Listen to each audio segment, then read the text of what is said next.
প্রিয় শিক্ষার্থীরা, আসসালামু আলাইকুম। আমি লানার্গিস কামাল, সহযোগী অধ্যাপক, অর্থনীতি বিভাগ, ঢাকা কলেজ। অর্থনীতি বিভাগের অনার্স তৃতীয় বর্ষের ছাত্রদের আমার অনলাইন ক্লাসে স্বাগত জানাচ্ছি। আশা করি তোমরা সবাই আল্লাহর রহমতে ভালো আছো এবং প্রয়োজনীয় স্বাস্থ্যবিধিগুলো মেনে চলছো। অর্থাৎ বাইরে গেলে সামাজিক দূরত্ব বজায় রাখা, মুখে মাস্ক ব্যবহার করা এবং যখন প্রয়োজন তখন হাত ধোয়া। তো আমি তোমাদের পড়াচ্ছিলাম পাবলিক ফিনান্স। পাবলিক ফিনান্সের যে চ্যাপ্টারটি আমরা পড়ছি সেটি হচ্ছে incidence of taxation under different cost and market situation. আমরা গত ক্লাসে এর উপর প্রাথমিক আলোচনা করেছি এবং সেদিন আমরা দেখেছি যে পূর্ণ প্রতিযোগিতামূলক বাজারে বিভিন্ন খরচ অবস্থায় একক করের আপতন কেমন হয়। আজ আমরা দেখব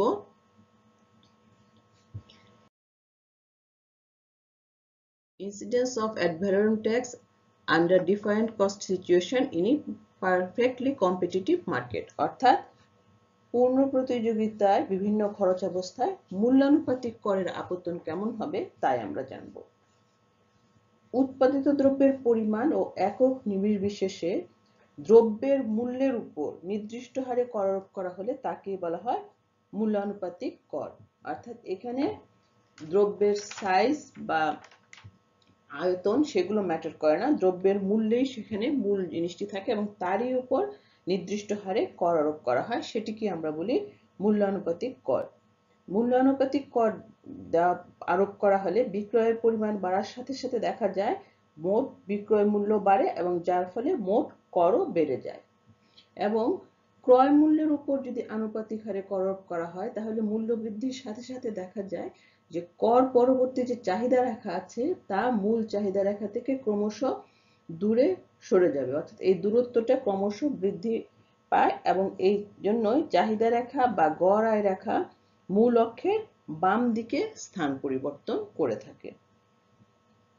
এ অবস্থায় এই যে করের বোঝা বা ভার ক্রেতা ও বিক্রেতা কে কতটুকু বহন করবে তা নির্ভর করে বিভিন্ন খরচ অবস্থার উপর।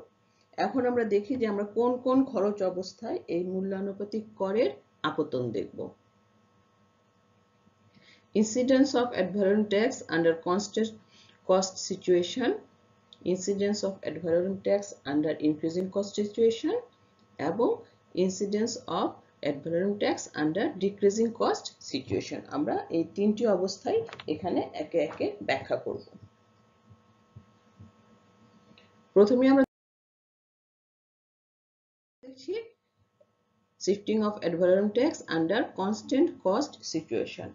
স্থির খরচ অবস্থায় আমাদের যে যোগান রেখা বা এমসি রেখা সেটি ভূমি অক্ষের সমান্তরাল হয়। এই অবস্থায় যদি মূল্যের উপর কর বসানো হয় তাহলে দেখা যায় যে করের সমপরিমাণ দাম বাড়ে, অর্থাৎ সম্পূর্ণ করটি ক্রেতা বহন করে। অর্থাৎ স্থির খরচ অবস্থায় দাম বাড়িয়ে বিক্রেতা মূল্যানুপাতিক করের সম্পূর্ণ অংশ ক্রেতার উপর সঞ্চালন করতে পারে। এখন এই জিনিসটা আমরা চিত্রের সাহায্যে ব্যাখ্যা করছি। চিত্রে আমরা ভূমি অক্ষে দ্রব্যের পরিমাণ এবং লম্ব অক্ষে দাম দেখিয়েছি। এখানে হচ্ছে ডিডি আমাদের চাহিদা রেখা এবং যোগান রেখা এমসি বা প্রান্তিক খরচ রেখা, যেটি হচ্ছে ভূমি অক্ষের সমান্তরাল, যা কিনা আমাদের স্থির খরচ নির্দেশ করে। এবং এই ই বিন্দু হচ্ছে আমাদের কর পূর্ববর্তী প্রাথমিক ভারসাম্য বিন্দু এবং এই বিন্দু অনুযায়ী আমরা দেখতে পাচ্ছি আমাদের দাম হচ্ছে ও পি পরিমাণ এবং এই ই বিন্দু অনুযায়ী আমাদের ভারসাম্য পরিমাণটি হচ্ছে হলো ও এম পরিমাণ।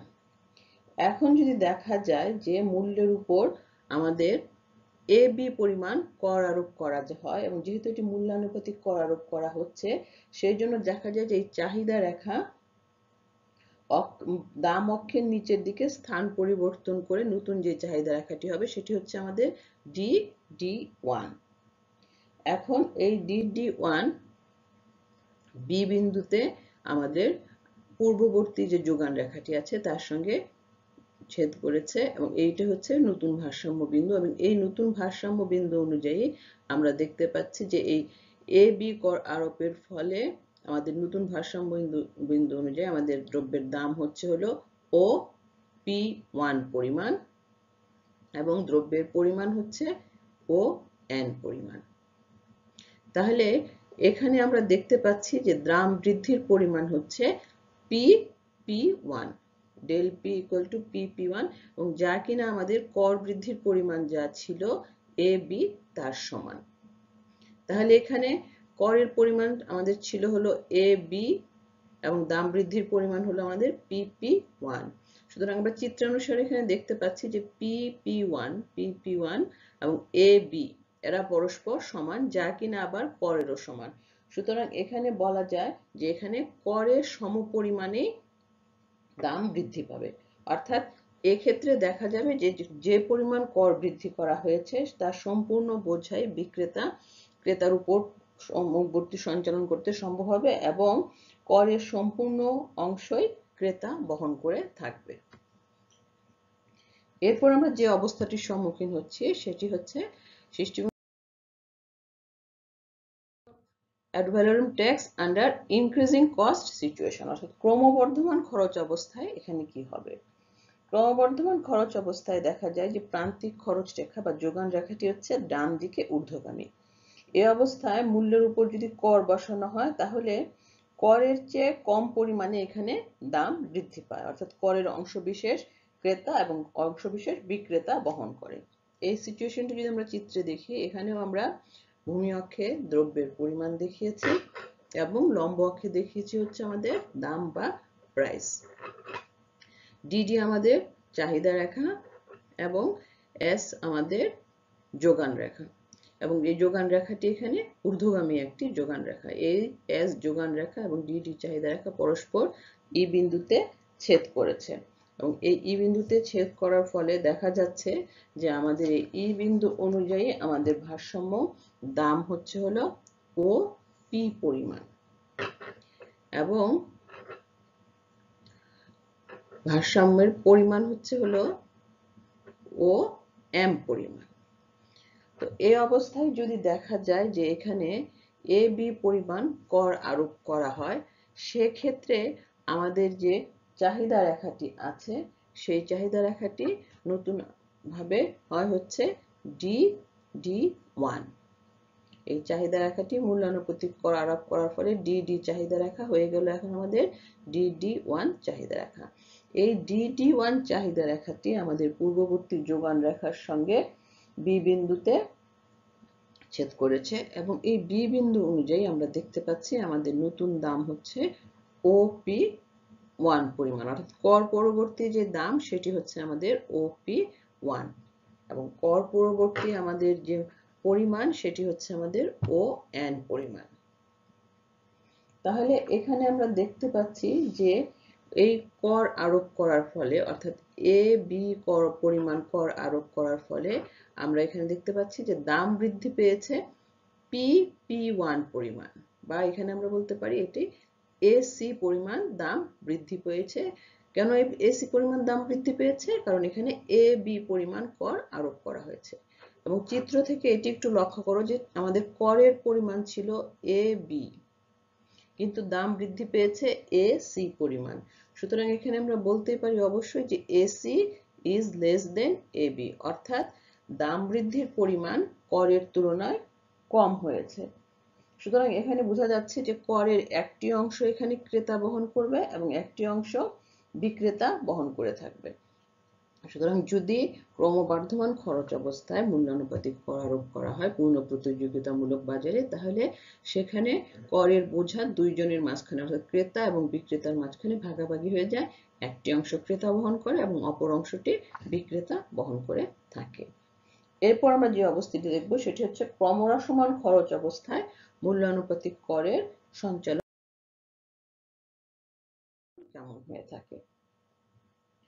ক্রমহ্রাসমান খরচ অবস্থায় আমরা জানি যে যোগান রেখা বা এমসি রেখা ডান দিকে নিম্নগামী হয়ে থাকে। এই অবস্থায় যদি কর আরোপ করা হয়, মূল্যের উপর মূল্যানুপাতিক কর যদি আরোপ করা হয়, তাহলে দেখা যায় যে করের চেয়ে বেশি পরিমাণে দামটি বেড়ে যায়, অর্থাৎ এখানে দাম করের চেয়ে বেশি বৃদ্ধি পায় এবং এখানে দেখা যায় যে করের চেয়ে অধিক যে আর্থিক ভার সেটি গ্রহণ করতে হয় ক্রেতাকে, এখানে বিক্রেতা কোনো ভার বহন করে না। এটিও আমরা চিত্রের মাধ্যমে ব্যাখ্যা করতে পারি। ভূমি অক্ষে আমরা দেখতে পাচ্ছি দ্রব্যের পরিমাণ এবং লম্ব অক্ষে আমরা দাম দেখিয়েছি এবং আগের মতোই ডিডি আমাদের একটি চাহিদা রেখা, বাম দিক থেকে ডান দিকে নিম্নগামী চাহিদা রেখা এবং এখানে আমাদের ব্যতিক্রমধর্মী যোগান রেখা যেটি সেটি দেখতে পাচ্ছি, অর্থাৎ এই S = MC এটি হচ্ছে আমাদের এখানে যোগান রেখা। এই ডিডি চাহিদা রেখা এবং এই যোগান রেখা এদের পরস্পর ই বিন্দুতে ছেদ করেছে এবং এর ফলে আমরা দেখতে পাচ্ছি যে ই বিন্দুতে কর পূর্ব যে দাম সেটি আমাদের হচ্ছে ও পি পরিমাণ এবং এখানে আমাদের দ্রব্যের পরিমাণটি হচ্ছে ও এম পরিমাণ। তো এখন যদি আমাদের এ বি পরিমাণ কর আরোপ করা হয় তাহলে দেখা যাচ্ছে যে আমাদের যে ডিডি চাহিদা রেখাটি আছে সেটি DD1 হয়ে আমাদের এই নতুন অবস্থায় চলে এসেছে। এ বি পরিমাণ কর আরোপ করার ফলে দেখা যাচ্ছে যে আমাদের চাহিদা রেখাটি DD1 নতুনভাবে এসেছে এবং সেটি আমাদের যে আগের যে যোগান রেখাটি আছে তার সঙ্গে বি বিন্দুতে ছেদ করেছে এবং এই বিন্দুতে ছেদ করাতে আমাদের কর পরবর্তী যে নতুন দাম সেটি হলো আমাদের OP1 পরিমাণ এবং আমাদের কর পরবর্তী যে দ্রব্যের পরিমাণ সেটি হচ্ছে ON পরিমাণ। তাহলে এখানে দেখা যাচ্ছে যে আমাদের কর আরোপ করা হয়েছিল এ বি পরিমাণ, কিন্তু কর আরোপ করার ফলে আমাদের দাম বৃদ্ধি হয়েছে PP1 পরিমাণ, বা এখানে আমরা বলতে পারি AC পরিমাণ, অর্থাৎ দাম বৃদ্ধির পরিমাণ হচ্ছে PP1 বা AC পরিমাণ, কিন্তু এখানে করের আরোপের পরিমাণ ছিল AB পরিমাণ।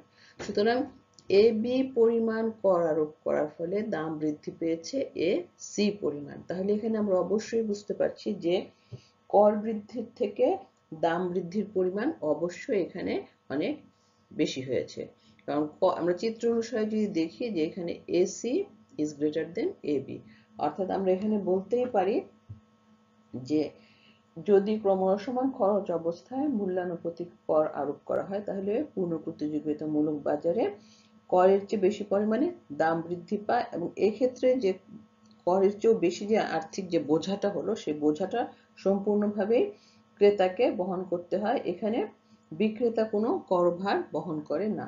তাহলে আমরা যে তিনটি খরচের প্রেক্ষিতে পূর্ণ প্রতিযোগিতামূলক বাজারে মূল্যানুপাতিক করের শিফটিং বা ইনসিডেন্সটি দেখলাম, সেখান থেকে আমরা এই কনক্লুশনে আসতে পারি যে স্থির খরচ যদি থাকে তাহলে করের সমপরিমাণই দাম বৃদ্ধি পায় এবং সেই করভারটা ক্রেতার বহন করতে হয়, আর যদি ক্রমবর্ধমান খরচ অবস্থা থাকে তাহলে করের চেয়ে কম পরিমাণে দাম বাড়ে এবং সেক্ষেত্রে করের কিছু অংশ ক্রেতা এবং কিছু অংশ বিক্রেতা এই করের অংশ বেশি ভারটা বহন করে থাকে। আর তৃতীয় যেটি আমরা দেখলাম, অর্থাৎ সর্বশেষ যেটি আমরা এখন দেখছি সেটি হচ্ছে ক্রমহ্রাসমান খরচ অবস্থায় করের চেয়ে বেশি পরিমাণে দাম বাড়ে এবং এই যে অধিক দামটি বাড়লো সেই বোঝাটা সম্পূর্ণরূপেই কিন্তু ক্রেতাকেই বহন করতে হয়, এখানে বিক্রেতা কোনো ভার বহন করে না।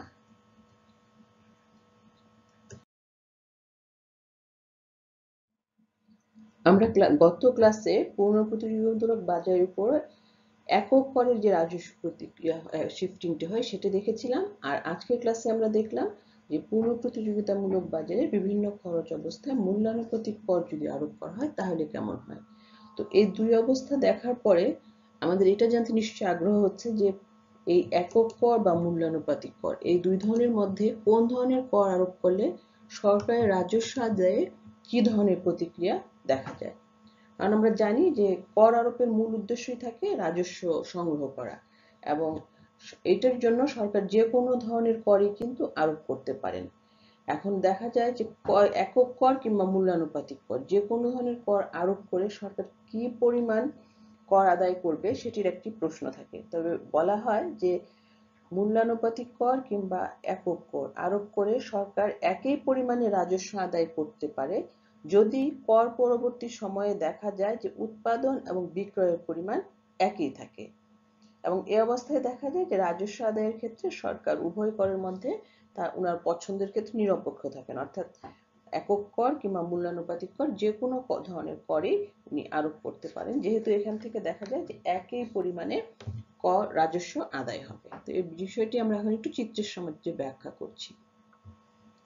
এখানেও আমরা ভূমি অক্ষে উৎপাদনের পরিমাণ এবং লম্ব অক্ষে দাম দেখিয়েছি।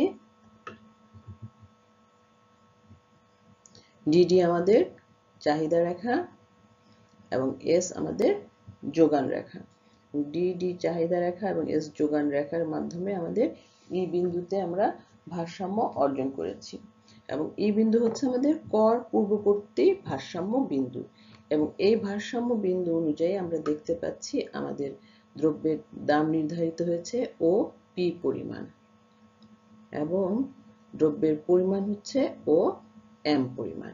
তো এই অবস্থায় যদি দেখা যায় যে সরকার এখানে এ বি পরিমাণ কর আরোপ করেন, এবং প্রথমত আমরা মনে করি যে সরকার এ বি পরিমাণ একক কর আরোপ করলো, তাহলে আমরা জানি যদি একক কর আরোপ করা হয় তাহলে কিন্তু আমাদের যে চাহিদা রেখাটি আছে সেটি সমান্তরালভাবে বাম দিকে শিফট করে যাবে। তাহলে সেক্ষেত্রে আমরা দেখতে পাচ্ছি যে এই একক কর আরোপ করার ফলে আমাদের ডি চাহিদা রেখাটি নতুন ভাবে হলো D1 চাহিদা রেখা। এবং যদি সরকার আমরা মনে করলাম যে না এখানে এবি পরিমাণ মূল্যানুপাতিক কর আরোপ করেছে, তাহলে এবি পরিমাণ যদি মূল্যানুপাতিক কর আরোপ করে তাহলে আমরা দেখতে পাচ্ছি এই ডি রেখাটি আবার নতুন ভাবে হয়ে গেল আমাদের D2 একটি চাহিদা রেখা।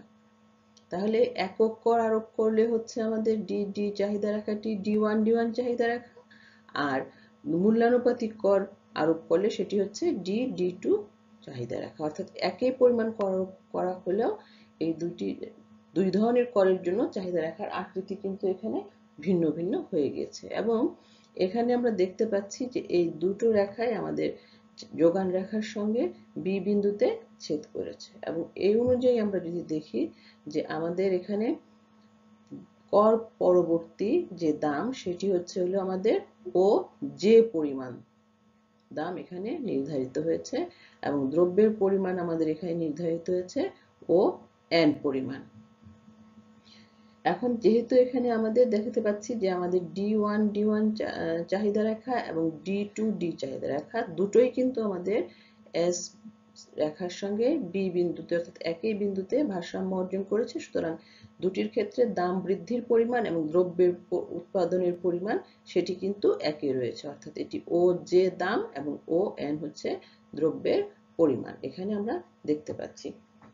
তাহলে এখানে আমরা বলি যে যদি আমরা দেখি যে উভয় ক্ষেত্রেই যেহেতু একই পরিমাণ দাম বৃদ্ধি হয়েছে এবং আমাদের দেখতে পাচ্ছি যে উৎপাদনের পরিমাণ একই রয়েছে, তাহলে দেখা যায় যে এই অবস্থায় থেকে সরকার এখান থেকে এ বি কে যে পরিমাণ কর আদায় বা রাজস্ব কর এখান থেকে আদায় করতে পারবে। অর্থাৎ সরকার যদি এ বি পরিমাণ মূল্যানুপাতিক কর কিংবা একক কর যেটাই আরোপ করুক না কেন, কর পরবর্তী অবস্থায় যেহেতু দ্রব্যের উৎপাদন এবং দামের পরিমাণ একই আছে, অর্থাৎ মূল্যানুপাতিক কর এবং একক করের ক্ষেত্রে দুটোর ক্ষেত্রেই একই পরিমাণ দাম বৃদ্ধি পেয়েছে এবং একই পরিমাণ উৎপাদন কমে গিয়েছে, সেক্ষেত্রে দেখা যাবে যে দুটি কর ব্যবস্থা থেকে সরকার এ বি কে যে এই পরিমাণ রাজস্ব আদায় করতে সক্ষম হয়।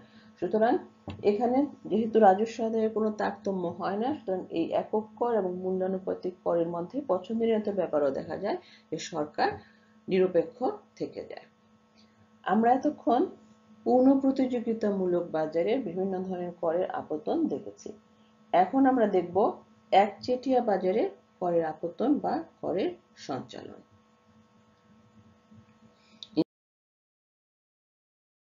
Incidence of tax under monopoly.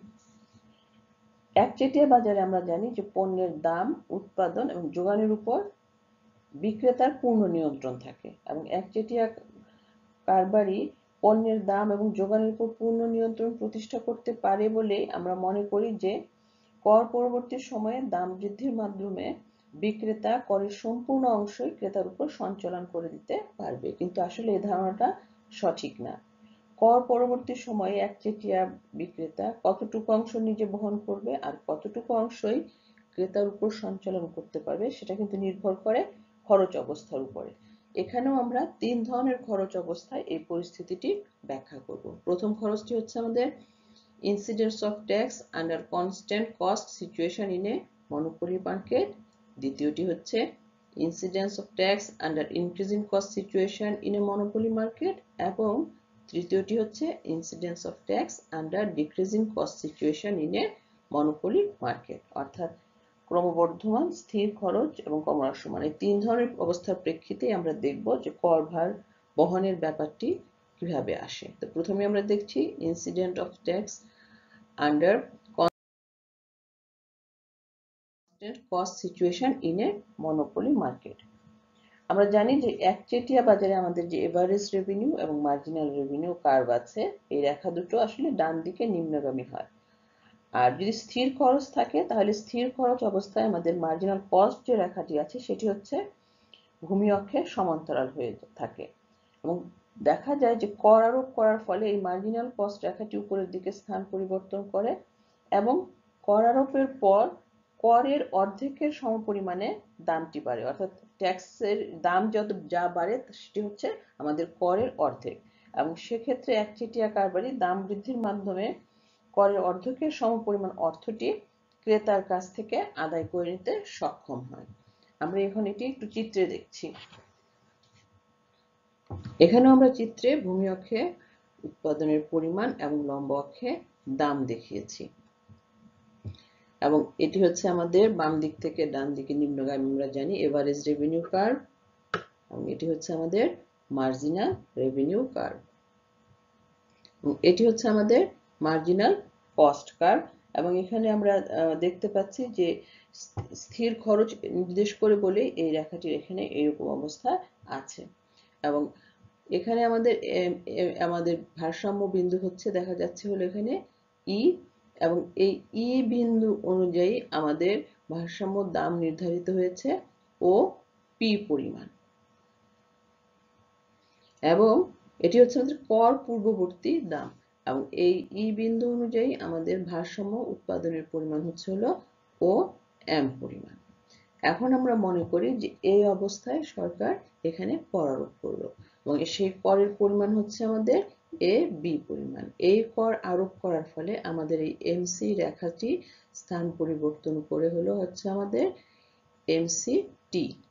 এই রেখাটি এ বি পরিমাণ কর আরোপ করার ফলে আমরা দেখতে পাচ্ছি এটি হয়ে যাচ্ছে হলো এমসি টি, এবং এখানে আমাদের দেখতে পাচ্ছি যে আমাদের নতুন যে ভারসাম্য বিন্দু হয়েছে সেই ভারসাম্য বিন্দু হচ্ছে হলো এখানে এ, এবং এই এ বিন্দু অনুযায়ী আমাদের কর পরবর্তী নতুন যে দাম সেটি হচ্ছে ওপি 1, এবং কর পরবর্তী আমাদের দ্রব্যের পরিমাণও হচ্ছে ও এন পরিমাণ।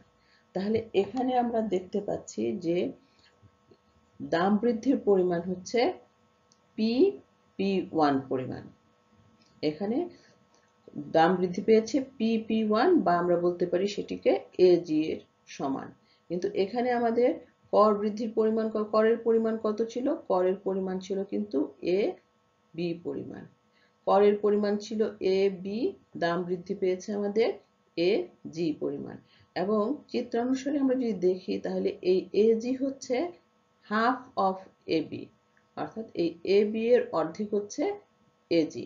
তাহলে আমরা বলতে পারি যে কর যতটুকু আরোপ করা হয়েছে তার অর্ধেক পরিমাণে দাম এখানে বৃদ্ধি পেয়েছে, অর্থাৎ করের অর্ধেকের সমপরিমাণে দাম বৃদ্ধি পায়। সুতরাং যদি স্থির খরচ অবস্থায় একজন একচেটিয়া কারবারি দাম বৃদ্ধি করে এবং তার মাঝখানে করের অর্ধেকের সমপরিমাণ করভার ক্রেতার উপর সঞ্চালন করতে পারে। এখানে দেখা যাচ্ছে যে ডেল পি হচ্ছে আসলে হাফ অফ ট্যাক্স। সুতরাং আমরা বলতে পারি যে স্থির খরচ অবস্থায় একচেটিয়া বাজারে যদি কর আরোপ করা হয় তাহলে করের শেষ পর্যন্ত করের অর্ধেকের সমপরিমাণ দাম বৃদ্ধি পায়, এবং একচেটিয়া কারবারি এই করের অর্ধেকের সমপরিমাণ করভার ক্রেতার উপর স্থানান্তর করে দিতে সক্ষম হয়। এরপর আমরা দেখব ক্রমবর্ধমান খরচ অবস্থায় একচেটিয়া বাজারে করের আপতনটি কেমন হয়? ক্রমবর্ধমান খরচ অবস্থা যদি বিদ্যমান থাকে তাহলে দেখা যায় সেখানে আমাদের মার্জিনাল কস্ট রেখা যেটি আছে সেটি ডান দিকে ঊর্ধ্বগামী হয়, আর আমাদের এভারেজ রেভিনিউ এবং মার্জিনাল রেভিনিউ যে রেখা সেটা স্বাভাবিকভাবেই ডান দিকে নিম্নগামী থাকে। এবং এখানে দেখা যায় যে সরকার যদি কর আরোপ করে থাকে তাহলে একচেটিয়া কারবারি করের সম্পূর্ণ অংশই ক্রেতার উপর সঞ্চালন করতে পারে না, কারণ এখানে একচেটিয়া কারবারির করের চেয়ে কম পরিমাণে দাম বাড়াতে পারে। আমরা এই জিনিসটি এখন একটু চিত্রের সাহায্যে ব্যাখ্যা করছি। চিত্রে আমরা ভূমি অক্ষে পরিমাণ এবং লম্ব অক্ষে দাম দেখিয়েছি। আমাদের এটি হচ্ছে এভারেজ রেভিনিউ কার্ভ এবং এটি হচ্ছে আমাদের মার্জিনাল রেভিনিউ কার্ভ। এই দুটো রেখায় আমরা জানি যেটি বাম দিক থেকে ডান দিকে নিম্নগামী হয়ে থাকে, এবং এটি হচ্ছে আমাদের এমসি রেখা। এবং এখানে আমাদের এমসি এবং এমআর এর মাধ্যমে ভারসাম্য বিন্দু হচ্ছে ই। এই ই ভারসাম্য বিন্দু অনুযায়ী কর পূর্ববর্তী যে ভারসাম্য বিন্দু সেই অনুযায়ী আমাদের দ্রব্যের দাম হচ্ছে ও পি পরিমাণ, এবং আমরা দেখতে পাচ্ছি যে দ্রব্যের পরিমাণ হচ্ছে ও এম, অর্থাৎ ই বিন্দুতে কর পূর্ব দাম হচ্ছে ও পি আর আমাদের পরিমাণ হচ্ছে ও এম পরিমাণ। এখন আমরা যদি মনে করি যে সরকার এখানে এ বি পরিমাণ কর আরোপ করে তাহলে কি হবে? এ বি পরিমাণ কর আরোপ করলে আমরা দেখতে পাচ্ছি যে আমাদের যে এই এমসি রেখাটি আছে সেটি স্থান পরিবর্তন করে নতুন একটি রেখা হচ্ছে, সেটি হচ্ছে এমসি টি।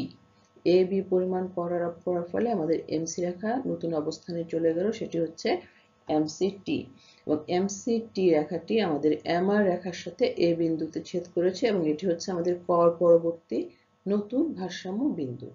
এবং এই বিন্দু অনুযায়ী আমরা দেখতে পাচ্ছি আমাদের দ্রব্যের দাম হচ্ছে ও পি ওয়ান পরিমাণ, কর পরবর্তী দাম হচ্ছে আমাদের ও পি ওয়ান, এবং কর পরবর্তী দ্রব্যের পরিমাণ হচ্ছে আমাদের ও এন পরিমাণ।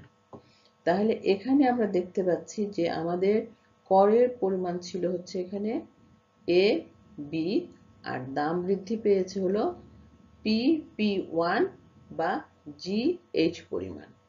এখানে আমরা দেখতে পাচ্ছি যে কর বৃদ্ধি পেয়েছে এ বি আর দাম বৃদ্ধি পেয়েছে পি পি ওয়ান বা জি এইচ পরিমাণ।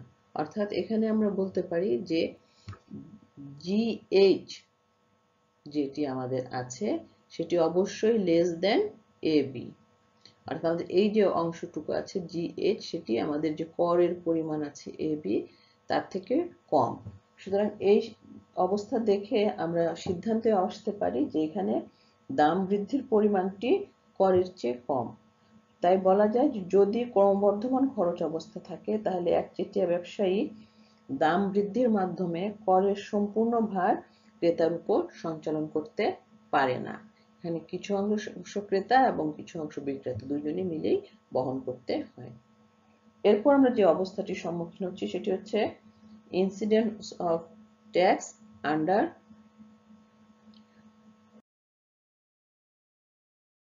Decreasing cost situation in A monopoly market. অর্থাৎ এখানে দেখা যাচ্ছে যে ক্রমহ্রাসমান খরচ অবস্থায় আমরা এই বিষয়টি ব্যাখ্যা করব। ক্রমহ্রাসমান খরচ অবস্থা যদি থাকে তাহলে আমাদের যে মার্জিনাল কস্ট রেখাটি আছে সেটি হচ্ছে ডান দিকে নিম্নগামী হবে, এবং দেখা যায় এর ক্ষেত্রে যে কর পরবর্তী অবস্থায় করের সমপরিমাণ দাম বৃদ্ধি পায়, অর্থাৎ দাম এবং বৃদ্ধি এবং ট্যাক্সের পরিমাণ এই দুটো পরস্পর সমান হয়, এবং একচেটিয়া ব্যবসায়ী করের সমপরিমাণ দাম বৃদ্ধির মাধ্যমে করের সম্পূর্ণ অংশই ক্রেতার উপর এখানে সঞ্চালন করতে পারে। এই বিষয়টিও আমরা এখন চিত্রের মাধ্যমে ব্যাখ্যা করছি। এটি হচ্ছে আমাদের ভূমি অক্ষে আমরা দেখিয়েছি দ্রব্যের পরিমাণ এবং লম্ব অক্ষে দেখিয়েছি দ্রব্যের দাম। এটি হচ্ছে আমাদের এভারেজ রেভিনিউ এবং এটি হচ্ছে আমাদের মার্জিনাল রেভিনিউ কার্ভ।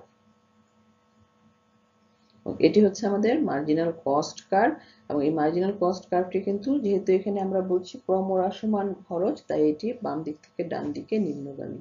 তো আমাদের এখানে এমসি এবং এমআর রেখা পরস্পর ই বিন্দুতে ছেদ করে, এটি হচ্ছে আমাদের ভারসাম্য বিন্দু, এবং এই ভারসাম্য বিন্দু অনুযায়ী আমরা দেখতে পাচ্ছি যে দ্রব্যের দাম হচ্ছে ও পি পরিমাণ, অর্থাৎ কর পূর্ববর্তী ভারসাম্য দামটি হচ্ছে ও পি পরিমাণ এবং আমাদের দ্রব্যের পরিমাণ হচ্ছে ও এম পরিমাণ। তো এই অবস্থায় যদি সরকার আমরা দেখি যে এ বি পরিমাণে ট্যাক্স আরোপ করে, তাহলে আমাদের কি অবস্থা দাঁড়ায়, অর্থাৎ আমাদের এমসি রেখাটি কোন দিকে শিফট করে। কর আরোপ করার ফলে আমরা দেখতে পাচ্ছি যে আমাদের এ বি পরিমাণ ট্যাক্স আরোপ করার ফলে আমাদের এমসি রেখাটি নতুন অবস্থানে চলে এসেছে এবং সেটি হচ্ছে আমাদের এমসিটি রেখা। এবং এই এমসিটি রেখাটি আমাদের এমআর রেখার সঙ্গে এ বিন্দুতে ছেদ করায় আমাদের নতুন ভারসাম্য বিন্দু আমরা পেয়ে গিয়েছি এবং এই ভারসাম্য বিন্দু অনুযায়ী আমাদের নতুন দাম হচ্ছে ও পি 1 পরিমাণ এবং আমরা এটাকে বলছি কর পরবর্তী দাম এবং কর পরবর্তী উৎপাদনের পরিমাণ হচ্ছে ও এন পরিমাণ। তাহলে আমরা এখানে দেখতে পাচ্ছি যে সরকার আমাদের এ বি পরিমাণ ট্যাক্স আরোপ করেছিল এবং এই এ বি পরিমাণ ট্যাক্স আরোপ করার ফলে আমাদের যে নতুন রেখাটি হয়েছে সেটি হচ্ছে এমসি থেকে আমরা এমসিটি রেখায় চলে গিয়েছি এবং এই এমসিটি রেখায় যাওয়ার ফলে আমাদের দাম বৃদ্ধি পেয়ে হয়েছে পি থেকে পি 1 পরিমাণ, অর্থাৎ দাম বৃদ্ধির পরিমাণ হচ্ছে পি পি 1 বা আমরা বলতে পারি জিএইচ পরিমাণ, যেটি আমরা বলি না কেন এখানে। তাহলে আমরা বলতে পারি del P equal to P P 1 বা জিএইচ। এখন এখানে আমরা দেখতে পাচ্ছি যে আমরা জানি যে করের পরিমাণ ছিল আমাদের এ বি, আর চিত্র অনুসারে যদি আমরা দেখি তাহলে আমরা দেখতে পাচ্ছি যে জিএইচ সমান সমান এ বি। সুতরাং এখানে বলা যায় যে এক্ষেত্রে একচেটিয়া ব্যবসায়ী করের সম পরিমাণে দাম বাড়িয়ে সম্পূর্ণ করভার ক্রেতার উপর সঞ্চালন করতে পারে। আবার দেখা যায় যে ক্রমহ্রাসমান খরচ অবস্থায় অনেক সময় কর যতটুকু আরোপ হয় তার চেয়েও বেশি পরিমাণ দাম বাড়িয়েও সম্পূর্ণ করভারও ক্রেতার উপর সঞ্চালন করতে এই একজন একচেটিয়া কারবারি সক্ষম হয়। তো এখানে আমরা একচেটিয়া কারবারের 3 ধরনের খরচ অবস্থায় করের ইনসিডেন্স কেমন হয় বা সঞ্চালন কেমন হতে পারে সেটি ব্যাখ্যা করলাম। তাতে আমরা দেখলাম যে স্থির খরচ এবং ক্রমবর্ধমান খরচ অবস্থায় বিক্রেতা করের একটি অংশ ক্রেতার উপর সঞ্চালন করতে পারে এবং করের একটি অংশ একচেটিয়া যে কারবারি আছে সে নিজে বহন করে। আর ক্রমহ্রাসমান খরচ অবস্থায় আমরা দেখতে পাচ্ছি যে একচেটিয়া ব্যবসায়ী করের সমপরিমাণ কিংবা তার চেয়ে বেশি পরিমাণ দাম বাড়িয়ে সম্পূর্ণ করভারটি ক্রেতার উপরে সঞ্চালন করে দিতে সক্ষম হয়। আমরা আজ পড়লাম বিভিন্ন ধরনের বাজার এবং খরচ অবস্থায় যে ইনসিডেন্স বা করপাত আছে তা কোন ধরনের হয়। তাহলে এই আলোচনা থেকে আমরা বুঝতে পারছি যে এই যে আমাদের করপাতটি হচ্ছে তা এক এক ধরনের বাজারে, অর্থাৎ পূর্ণ প্রতিযোগিতামূলক বাজার এবং একচেটিয়া বাজার এবং ভিন্ন ভিন্ন যে খরচ অবস্থার কথা আমরা বলেছি সেগুলোতে এক একটা এক এক রকম হয়। অর্থাৎ কোনোটায় করের ভার ক্রেতা বহন করে, কোনোটিতে ক্রেতা বিক্রেতা উভয়ই বহন করে, আবার কোনোটিতে শুধুমাত্র ক্রেতাই বহন করে থাকে। তো এই অবস্থাগুলো আমরা আসলে আমাদের বাস্তব জীবনেও দেখতে পাই যে কর আরোপ করার পরে কখনো পণ্যের দাম বেড়ে যায় এবং সেটা এ কারণেই হয়ে থাকে। তো আমি আশা করি যে তোমরা এই জিনিসটা আগে হয়তো বুঝতে পারতে না বা জানতে না, কিন্তু এখন এটি বুঝতে পেরেছো এবং নিশ্চয়ই তোমাদের জিনিসটি নতুন, এই বিষয়টি তোমাদের কাছে ভালো লেগেছে। তোমাদের সবাইকে আমার ক্লাস দেখার জন্য আন্তরিক ধন্যবাদ জানিয়ে এখানেই শেষ করছি। আল্লাহ হাফেজ।